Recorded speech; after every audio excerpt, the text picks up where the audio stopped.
I first watched the credits roll on Barry Jenkins' Moonlight in February 2017 at Images Cinema, a small, like one screen small, movie theater in Western Massachusetts.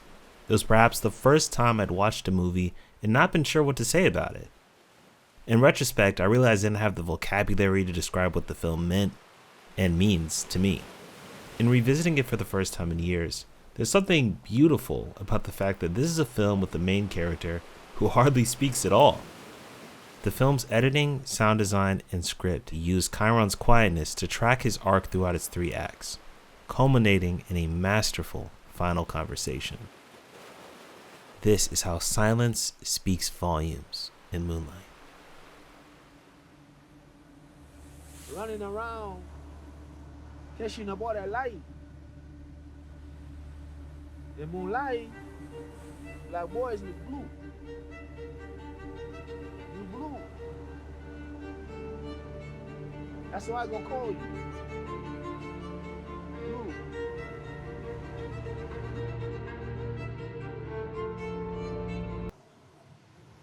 Say your name, Blue.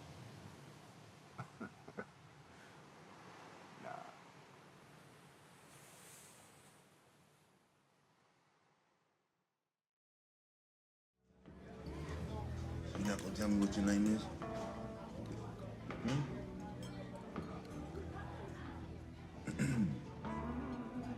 How about where you live?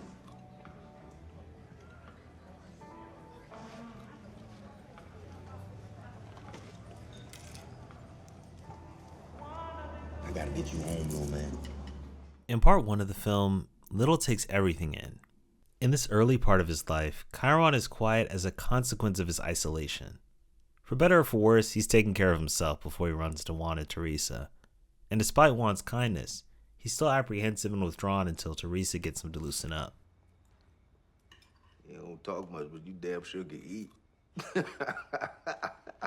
That's all right, baby. You ain't got to talk till you get good and ready. Juan teaching him to swim represents a formative moment for Chiron, the first time water anchors him. In the rest of the film, water continues to root him in the moment, to center him when he's unmoored in the chaos of the world. When Little asks Juan, What's a faggot?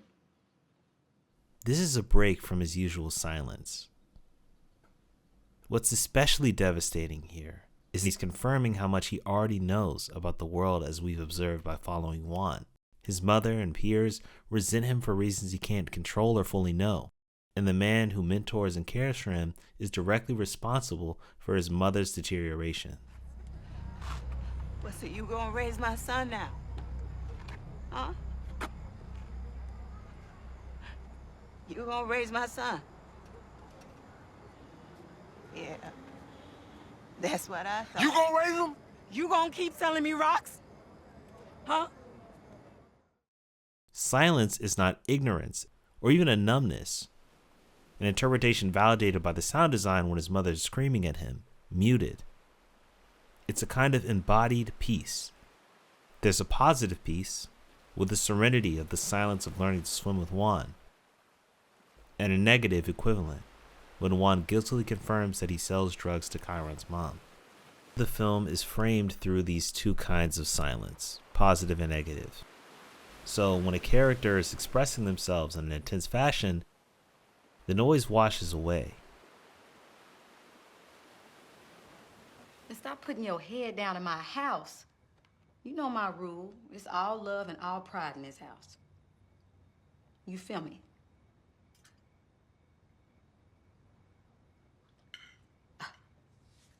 I can't hear you. Do you feel me?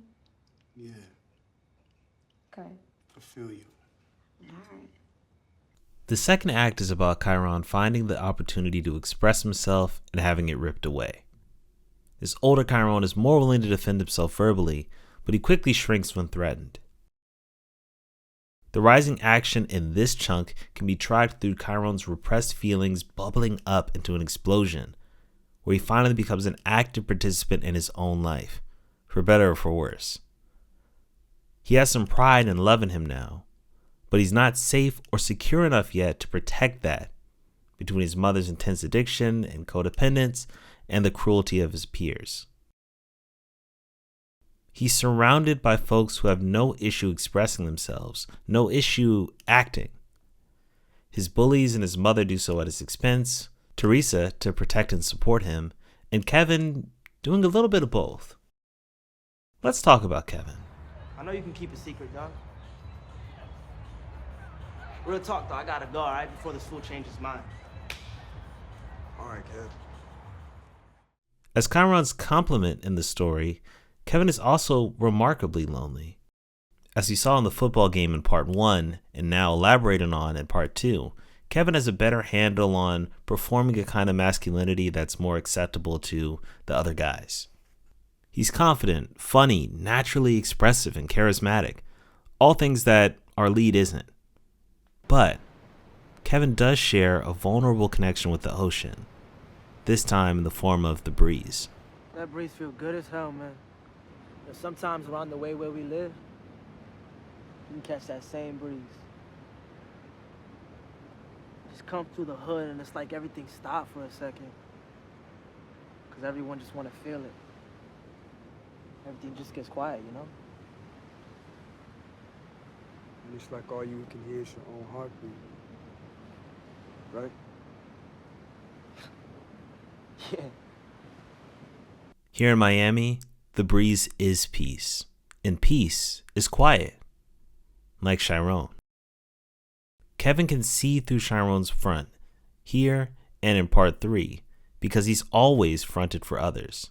He admires that ability to feel fully, to linger in silence that Chiron has. He's annoyed later in life when Chiron pretends that he's buried this old, vulnerable self.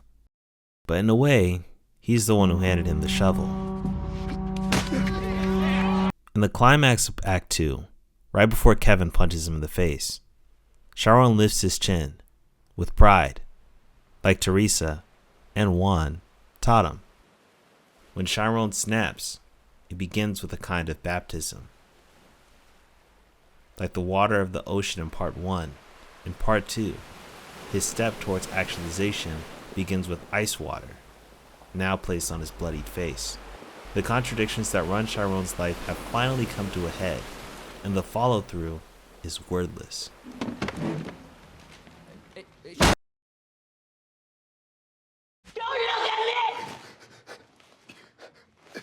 We never see Kevin or Chiron's time in prison directly, but their school here in part 2 is meant to evoke one. This building did not exist a decade ago. Its older, decrepit predecessor demolished and replaced with this vision built most in the image of a prison, constructed by the same money and resources used to erect those spaces, and ultimately with the same intention, to keep all who enter watched and in. When they meet, I love the J-cut of Kevin meeting eyes with Chiron and saying his name. Chiron? Because we don't see his lips move, it's almost as if the communication is telepathic, spoken without words. The cut further emphasizes how Black's mind lingers on the details and longs for moments made infinite. Cinematographer Jomo Fray uses a similar technique in the film Nickel Boys to evoke the texture of a memory. It wasn't that we were trying to capture what it looks like to see, but ideally capture what it feels like to see and what memory feels like. The mask slips. Chiron peeks out and returns to this quiet version of himself that we know and Kevin understands, not unlike another cook who nurtured Chiron as a kid. After all these years, Kevin asked him here because he wants Chiron to hear this song, this truth that speaks to something he can't just say. Sound that can only be heard when they're quiet, washed away in the moment, and taking in the music.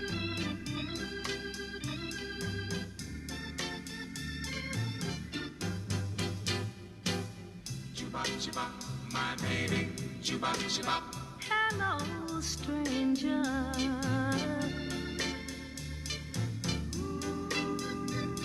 It seems so good to see you back again. How long has it been?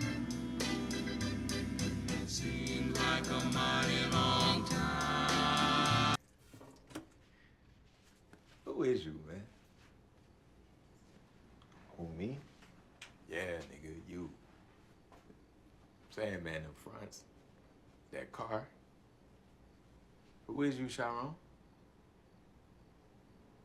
I'm me, man. I ain't trying to be nothing else. In the final exchange in the film, Kevin's ruminations stick with me the most. They've returned to the sound of the ocean. For Kevin, maybe a sign that he's done settling for the occasional breeze in the prisons he grew up in. I was never really worth shit. Never really did anything I actually wanted to do. It was all I could do to do what folks thought I should be doing. I wasn't never really myself. Now, man, now I got a little Kev, got this job, another 18 months probation.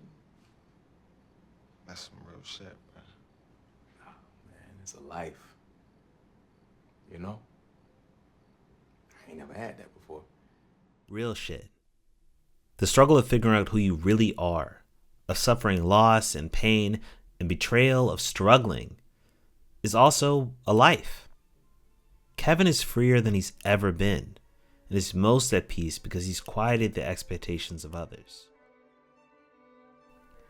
I realized in this rewatch that Moonlight is at heart the story of a black boy growing into himself, and that self is sophisticated, expressive, ultimately beautiful despite the hardships, judgments, and failures that shape it.